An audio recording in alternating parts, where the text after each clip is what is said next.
Alright, welcome back to Last Call. If you watched my last video, it was kind of a what annoys a bartender when you're behind the bar and what slows down a bartender. Today's video is going to be the same type of video but a different subject. So this one's going to be kind of tipping in Las Vegas. What's the standard? How do you go about it? What's the norm? Things like that. Because I've heard, especially if you're from a different country, that it's very different how things operate there. So I'll kind of go around and start off by explaining how things work in Las Vegas, right? So Las Vegas is very casino oriented. There's casinos everywhere. There's the Las Vegas Strip, which is dominated by casinos. There's Fremont Street, Las Vegas, which is the old strip, which is now being redeveloped. A lot of new resorts and casinos are there. There's so many different properties there. So, and then off the strip as well, there's a lot of casinos off the strip that more Vegas locals go to. Even bars, pretty much every bar over there, even like Buffalo Wild Wings, has slot machines at their bar top. So it's a very common thing over there. Also, it's a service industry dominated city. So a lot of people work in a service industry where you're reliant on tips, right? Bartenders, barbacks, blackjack dealers or casino dealers, valet drivers, everything really is it's a lot of jobs that are reliant on tips on service industry. So I just wanted to make a video to kind of go over things and how that works. The minimum wage, I believe, still in Las Vegas is $8.25. So a lot of those customers or the employees do rely on their tips. So it's really big. I mean, it's literally almost less than half of other states' minimum wage, like California and stuff.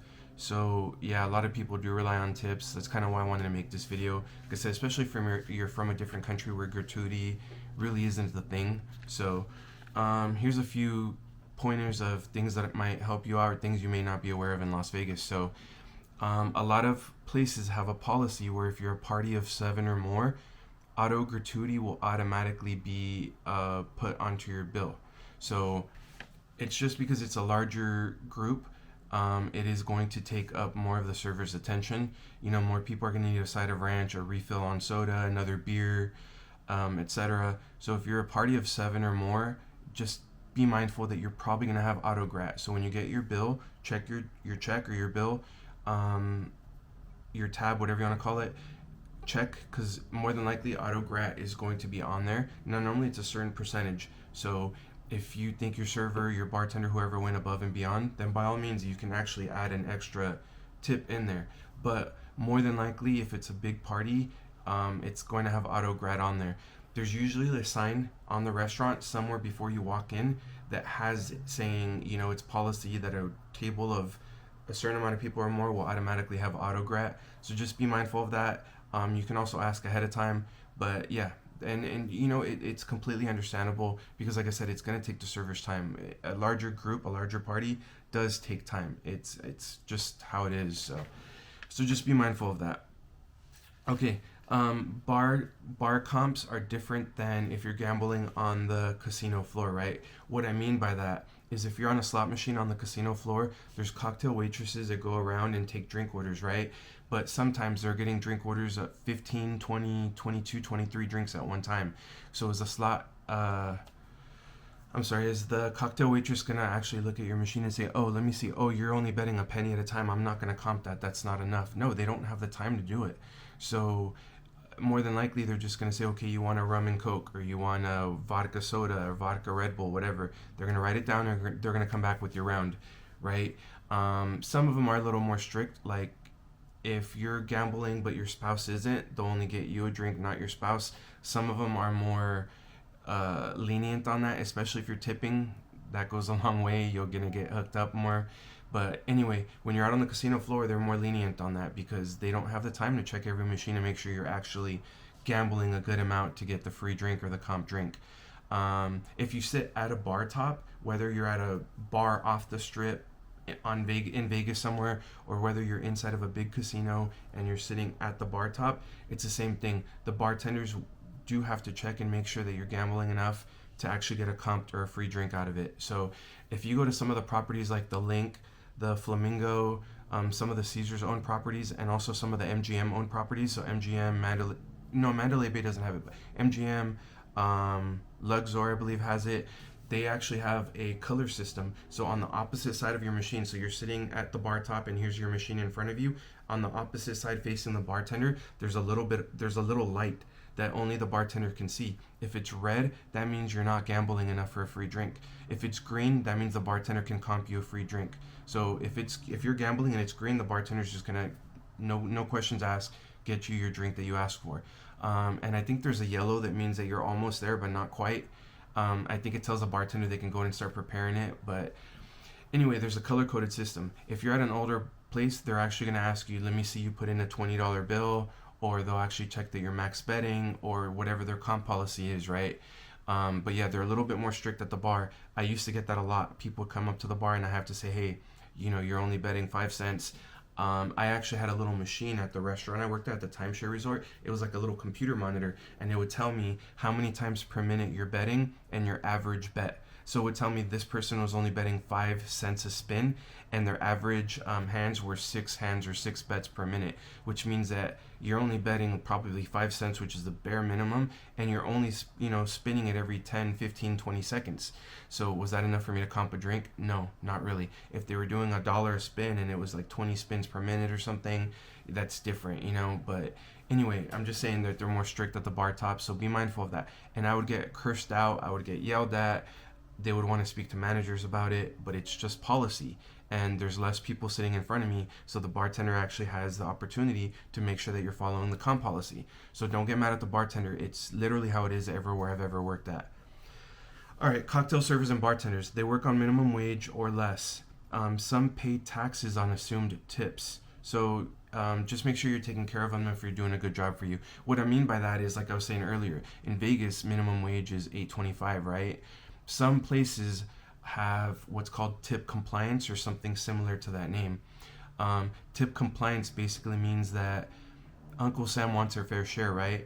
So if they know you're getting cash tips and you're not reporting it, so what they did is they're saying, well, we're going to take a certain part of your hourly wage away, and we'll call it even. So if you make more than that, no problem, but at least you're paying something of what we think you should be. You're probably getting tipped on. So say they make $8.25, right? Uncle Sam in tip compliance might be taking $2 out of it. So really, you're only making $6.25 now, and that's because they assume that the bartender's not, or the server or the cocktail waitress isn't going to 100% report all cash tips. So that's Uncle Sam's way of saying, hey, we'd rather get something than nothing. So especially if it's a slow time, 2, 3, 4 in the morning. I would say especially 4 in the morning, 5 in the morning in a hotel or a casino. There's almost no people gambling, so cocktail servers and bartenders probably aren't making tips at that time, or very, very, very little. So they're getting taxed on tips that they may not be making. So I'm just trying to throw that out there and say, if you have a bartender or server that's taking good care of you, make sure you take care of them too. Even if it's a comped drink or a free drink because you're gambling, the bartender's still taking the time to make that drink. Make sure you're taking care of them. It really does go a long way, believe me. So basically, one kind of side thing that I'll say is, if you're going to be on the same machine on the floor, on the casino floor for a while, if you tip the cocktail server, throw them a $5 bill or something the first time, and then after that, give them $1 or $2 every round after that.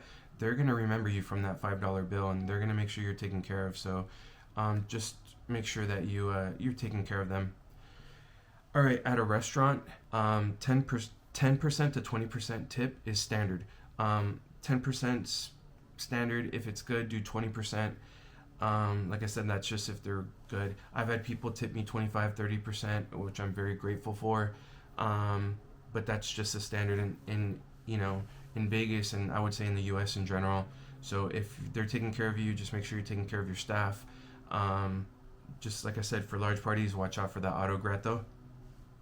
All right, so locals in Las Vegas actually take care of their staff, their bartenders, whoever it is, on winnings too, if the staff is good. So what I mean by that is, if you go to a bar off the strip, like for example, I've hit 2 taxables, which means it was over $1,200, in Las Vegas. Both of them were at a bar off the strip. I think it's off the strip, so they try to make the machines a little bit looser to try to attract more people. But both of my big winnings have been off the strip at a local bar. And if you're at a bar, they don't have a big cashier, they don't have a big cage room where they take care of all that, right? The bartender actually has to do that. So when the bartender cashes me out, you know, especially if they're busy, I know it's taking up their time making drinks and all that. So I throw them a tip on that too.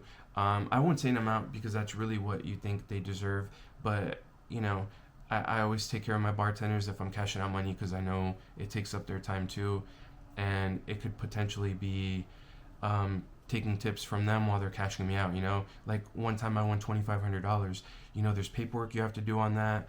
They have to check your ID, and then you know actually hand counting $2,500, and then coming back to count it in front of you. You know, that's 3 or 4 drinks that they might have missed out on a tip on. So I threw the bartender some money on that. So just be mindful of that. Oh, okay. And here's some of the people that it's a good idea to tip. Your cocktail server, if you're gambling on the floor and they're bringing you drinks, even if they're free, you know. Same thing with the bartender. If you're gambling at a bar and they're comping you your drinks, it's still a good idea to tip them because they're still making the drink.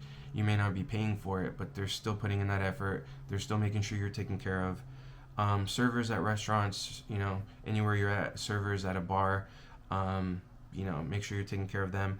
Valet, some places in Las Vegas, I know I went to Fremont and they don't charge for valet, they only work on tips. So same thing with them, more than likely they're only making, unless they're in a union job, they're only making minimum wage.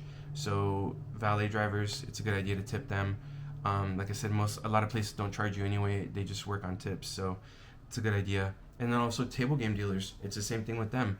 You know, if they're not a union job, they're only basically working off of minimum wage, so you can tip your table games dealer too. There's actually a few ways you can do it. If you just wanted to throw them a 5, a 10, a $1 bill, you can tip them that way, and believe me, they're very grateful. Or, I mean, if you're playing blackjack, if you're playing roulette, if you're whatever the case may be, you can also give them the chips, and they'll turn them in at the end of their shift. So you can tip them with the chips as well. You can also do some cool stuff, like if you're playing blackjack, you can put your bet down, you know, right in the little circle where you put your chips, and then you can also put one on top of that and tell the dealer, you know, this one's for you, so I'm betting this one for you. So if you win that, they get the winnings from that, and they get to keep that tip. But if you lose it, you lose it. Both of you lose it. So that's kind of a cool thing, you know. It gets them excited, gets them something to kind of hope you win as well. So when I'm doing that, I like to bet for the dealer, and a lot of them love it. They think it's fun. Same thing on roulette. You can bet for the dealer as well. Just let them know ahead of time. But you can put a bet down for the dealer. And like I said, they love it. They think it's fun. You know, gives them something to look forward to, and they hope that you win because they win out as well. So I hope this was very informative. I know when I met a lot of people in Thailand, a lot of them just weren't sure how the tipping policy worked. When I told them all these stories about Las Vegas, they're just like, really? I had no idea. So I hope this was informative. I hope this was helpful. Vegas is a beautiful city with so much to do, and some great people that really try to make your experience very enjoyable and memorable. So I just hope that you take care of them as well. So thank you so much for watching. Please like this video. Please subscribe to my channel if you haven't. Plenty more content coming up. Please drink responsibly. Don't drink and drive. And to everyone out there, happy holidays. Thanks so much again. I appreciate it so much.